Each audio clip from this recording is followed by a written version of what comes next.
Many thanks to all of you, and particularly to Elena Gigliarelli and Luciano Cessari, that had the idea to involve me in this event, very long, week event, very important. And also, I want to thank Dottoressa Fontana and the mayor that support very much this organization.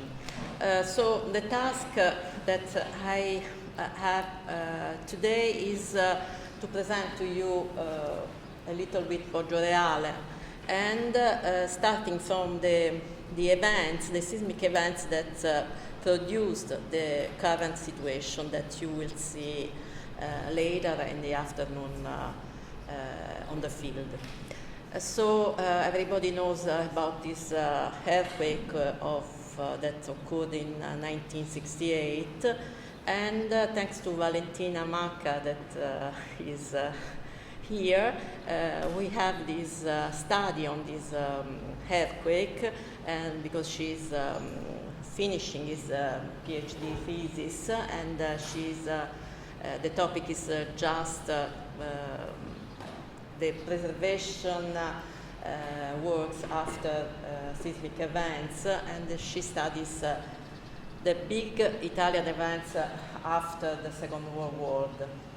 And one of these was the Belice earthquake that we are speaking about.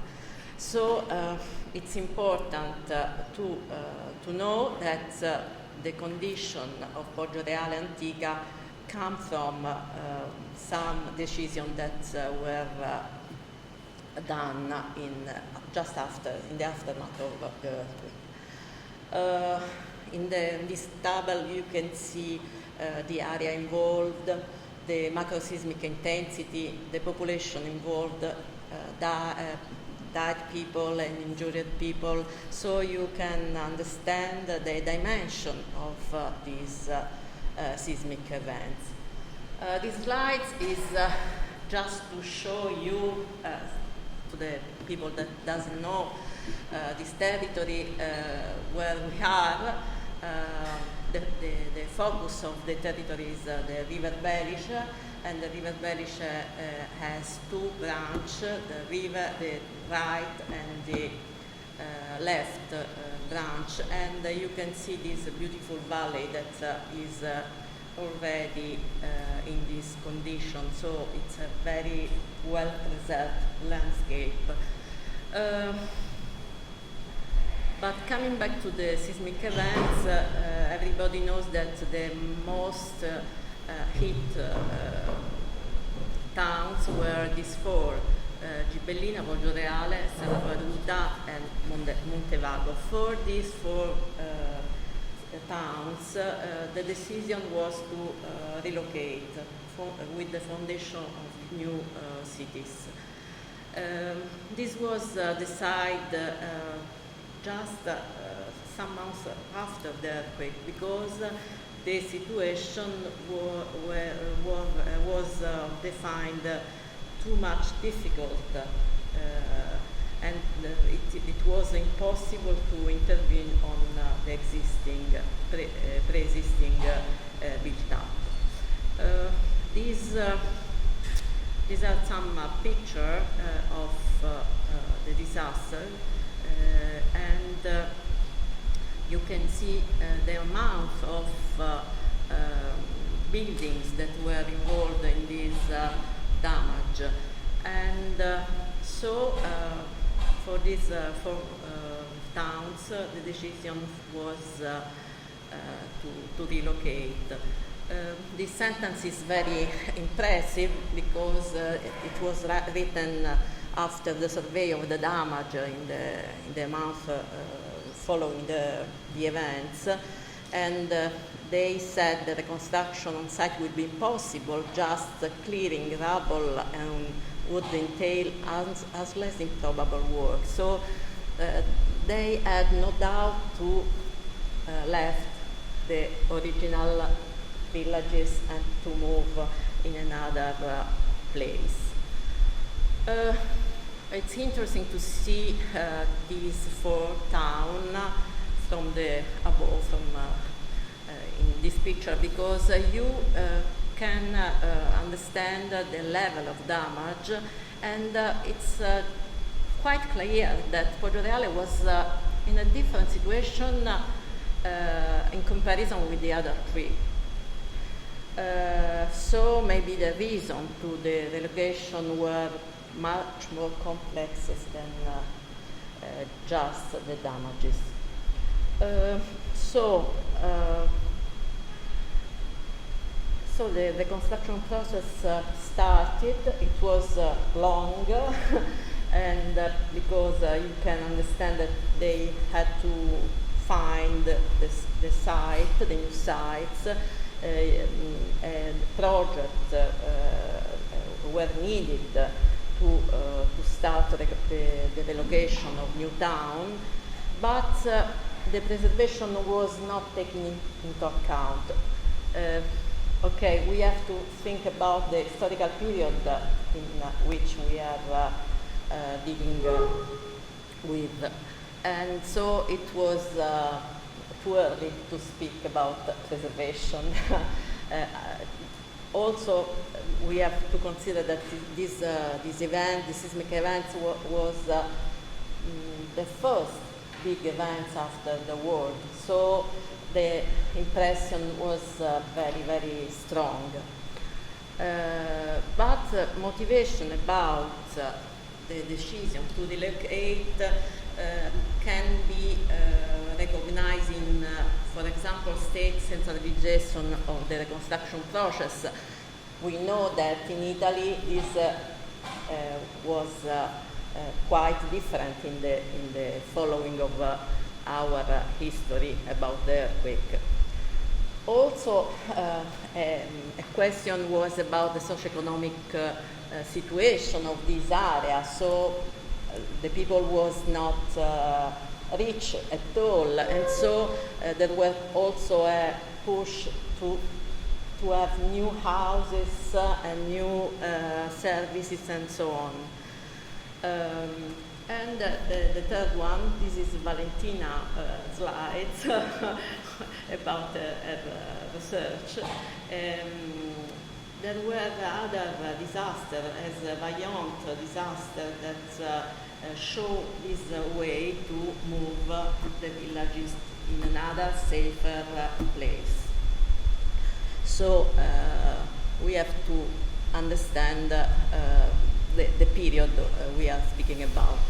But in this slide you can see the territory and the position of the old towns and the new towns.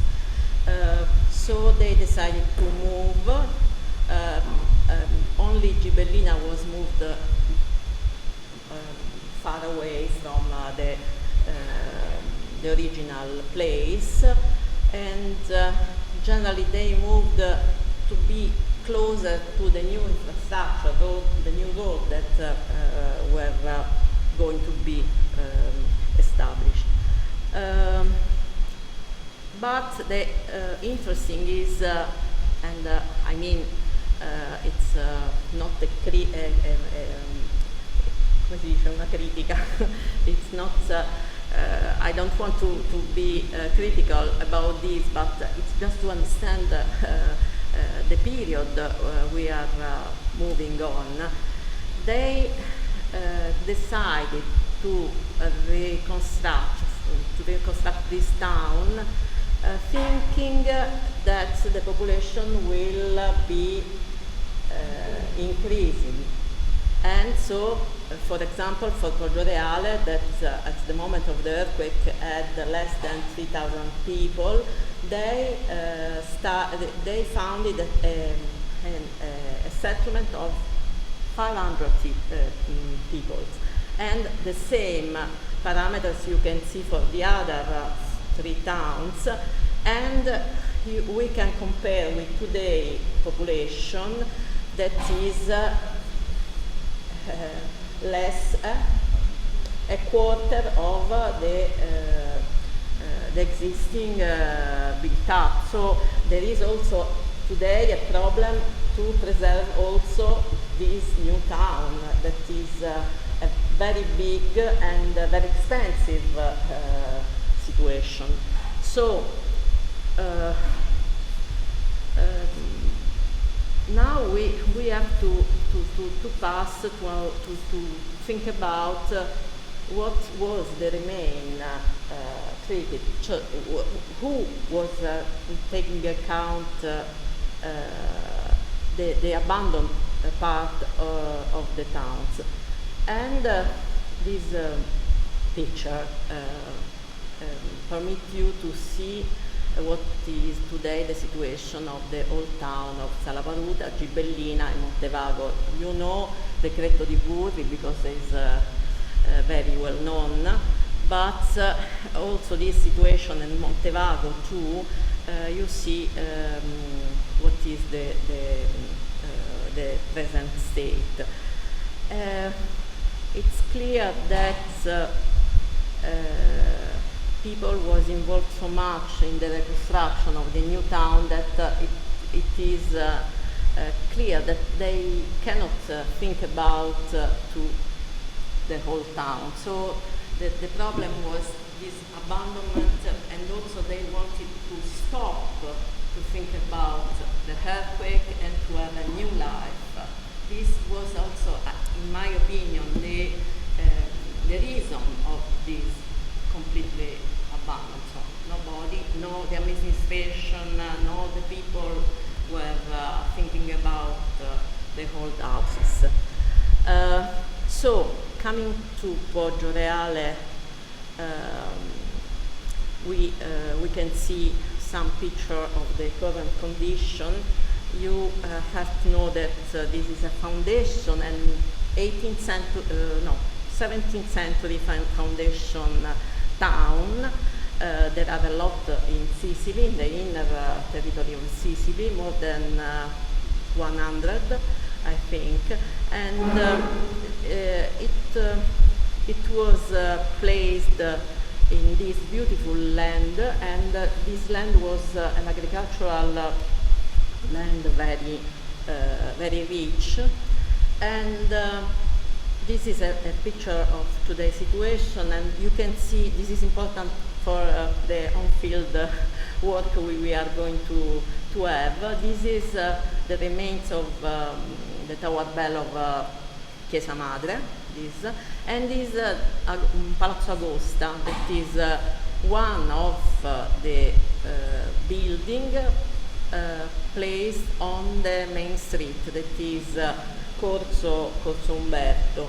Corso Umberto I is, this is Piazza Elimo, the central big square, and this is Corso Umberto, and you can see that all the urban fabrics is regulated by this grid, orthogonal grid, but you have to understand that the land is not flat. Is on a slope, a very important slope, so there is this contradiction from this grid and the real morphological shape of the territory, but you will experience in the afternoon. So, aspetta qua, dove siamo? Ok, avanti. I put this is a cadastral map of the end of 19th century, and just to know that the settlement was started from this palace that was a country house of Barone Morzo Naselli, that was had his palace in Gibellina, and he founded this town, deciding to transform the country villa in a palace. And so the design, the urban design started just from this, and so Corso Umberto is just facing the palace, and all the other elements, important elements of the settlement are placed in the, first of all, on this street, Corso Umberto, and close to the piazza, of course. I put this blue color just to say that at the half of 18th century, maybe the town was like this.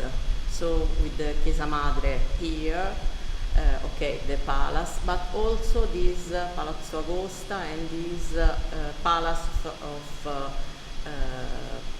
rich people, because the other buildings were houses of farmers that were going to work the agricultural land close to the settlement. Now I will want to show you the situation in the aftermath of the earthquake, because we have to understand that what we are going to see in the afternoon, it's very, very different from the damage situation due to the seism. And so you can see that, of course, damages were there, you can see, but the damages were not so much. And look, this is Corso Umberto, and so you can see some rubble in the road. This is Piazza Elimo, and this is the church, and some pieces of wall were collapsed. But if you see this comparison of the same road of Corso Umberto, and you pay attention to the position of Palazzo Agosta, you can see that the today situation is quite different, with much more part of the urban fabric collapsed. So it's clear that 50 years passed and nothing was done on this empty village, and so the degradation went on. It's very impressive to think to this Chiesa Madre, because we try to reconstruct with different pictures the degradation of the building. This is up before the earthquake.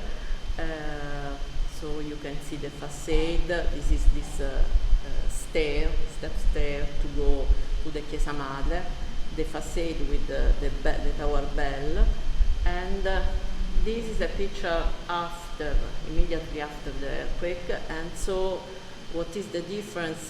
There is that this part collapsed.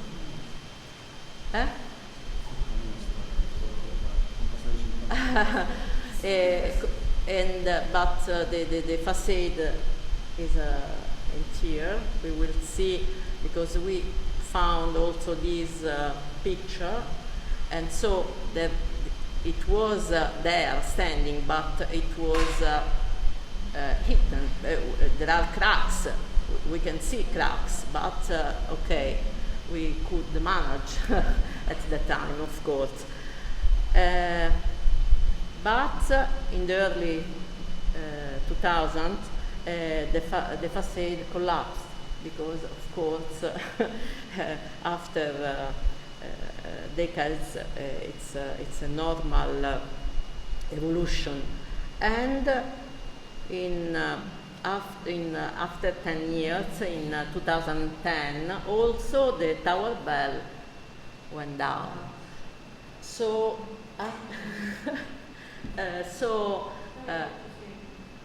it's a pity, but we know that Okay, I cannot say that we are guilty.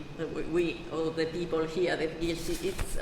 It's a very complex situation. I mean, today we know this is the landscape. It's very beautiful. I am in love with this place, but the situation of the settlement is very, very hard. It's beautiful. I agree with Dr. Architetto Fontana that this very different sensation, the feeling that you can have going there, because it's beautiful, but at the same time it's terrible to see the condition.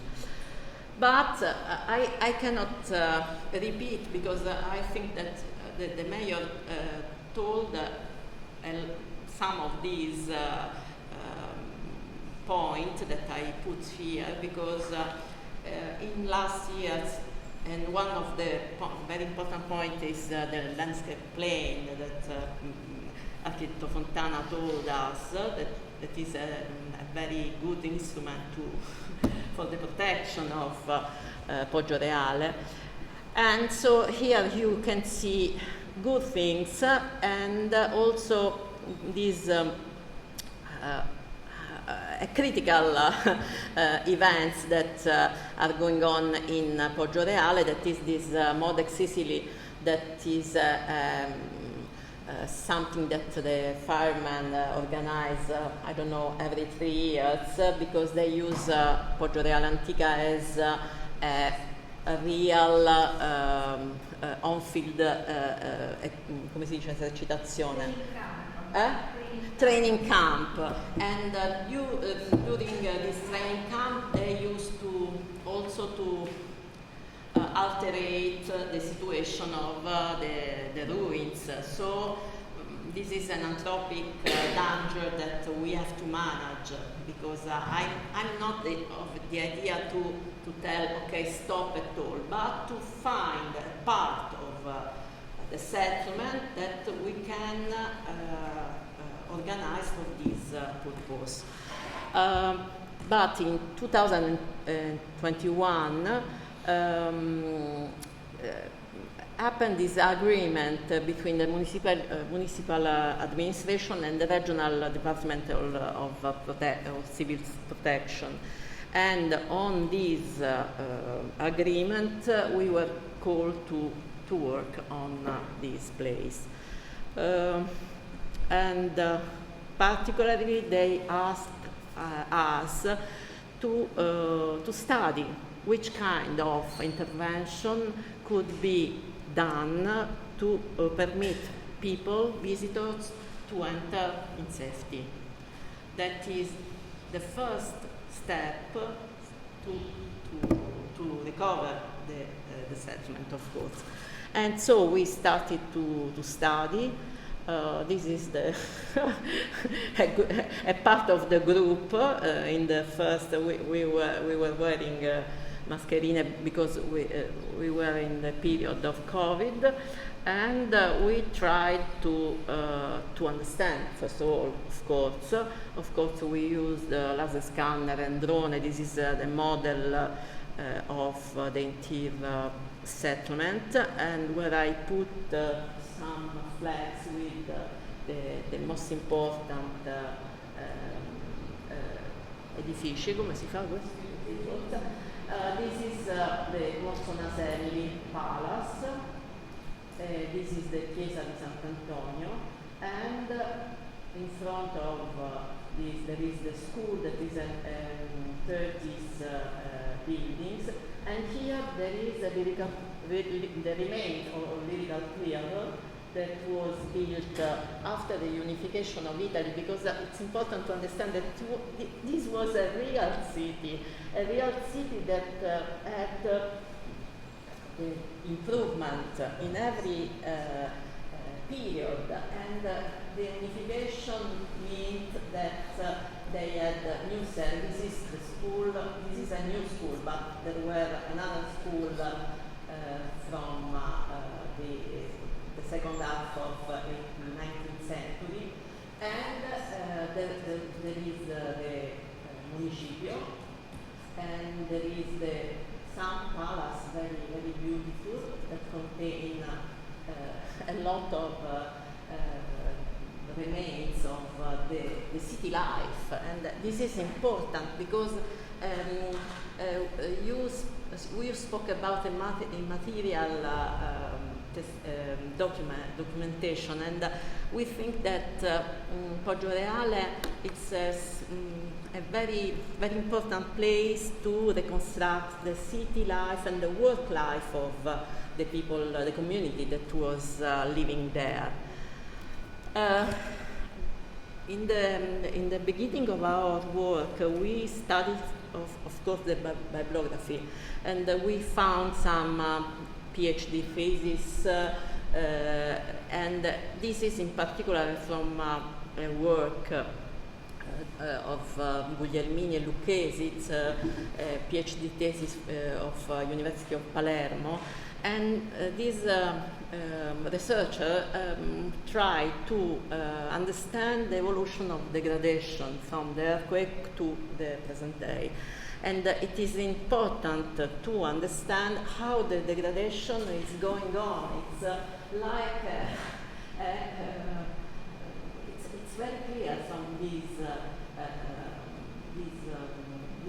plants, and so we have to face this problem, and we have to understand which part can be maintained and which is not possible, because there are part of the urban fabric that are not recoverable.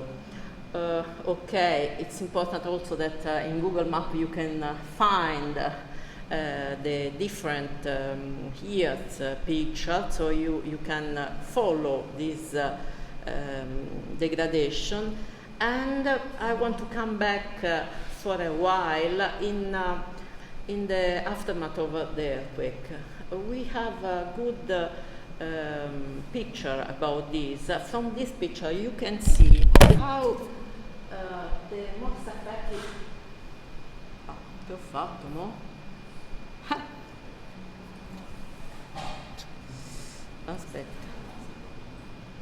Aspetta, forse ho fatto... Ok.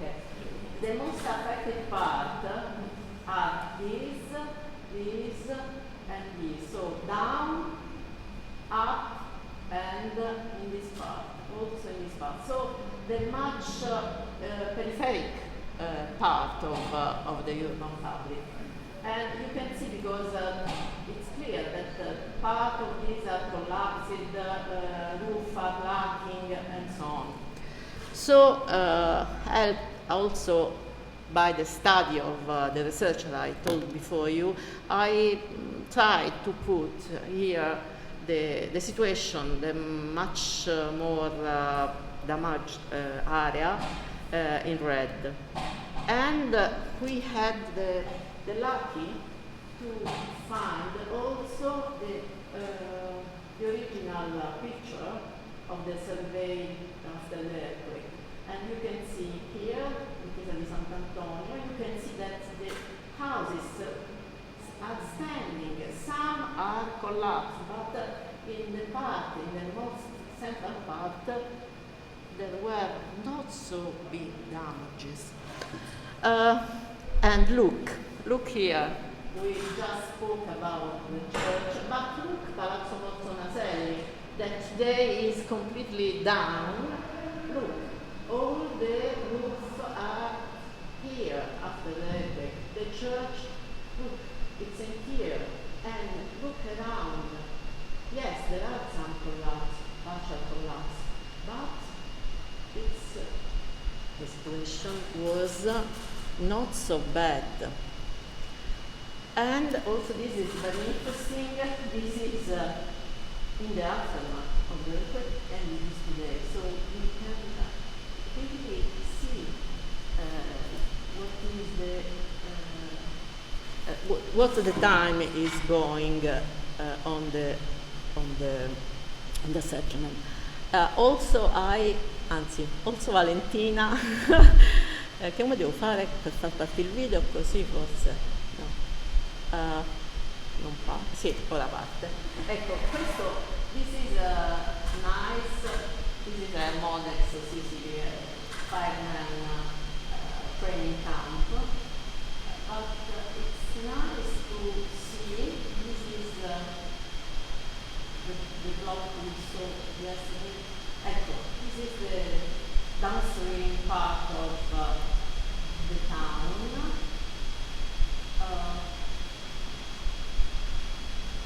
Look, it's clear that this is the most damages and a lot of part of buildings and blocks disappeared, but it's still available, the urban structure.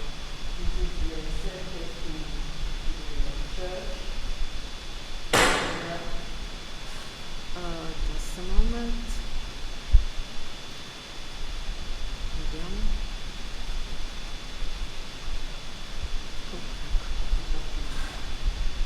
Ah, ma è un altro, è lo stesso, aspetta. No, forse è un altro questo. This 2018. No, ma questo è sempre lo stesso. Ecco, questo è interessante pure. We are on the Corso Umberto. This is the church, Sant'Antonio the Arts. This is the school, and we are going towards Palazzo Rosta.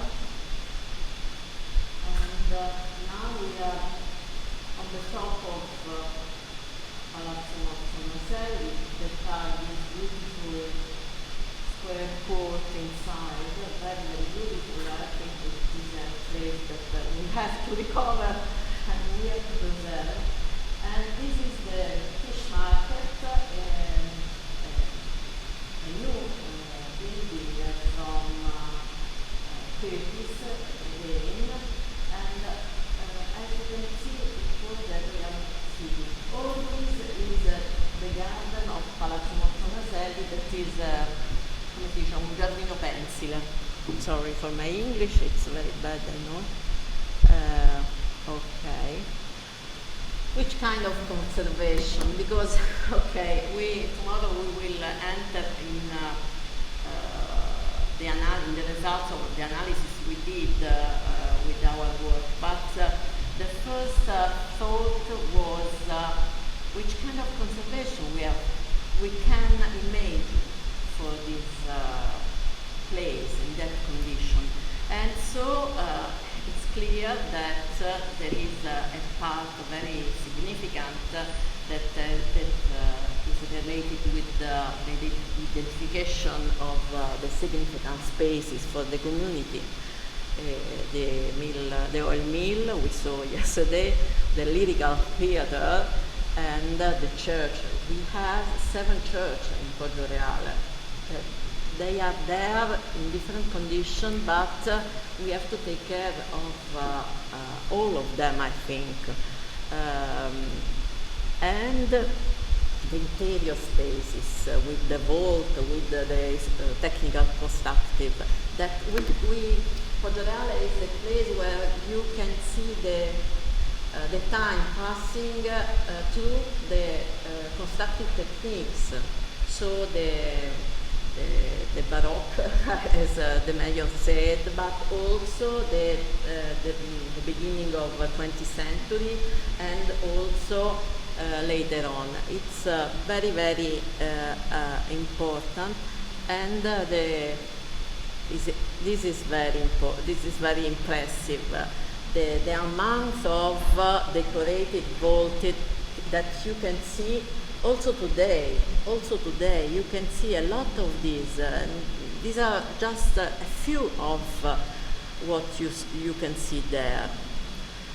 And also another conservation is a lot of them are immaterial documentation, but the idea to reconstruct the city life, studying the way of life of the people, it's one of the idea about this kind of conservation we are thinking about. And also again the information about the constructive technique since the foundation period. And I will stop here.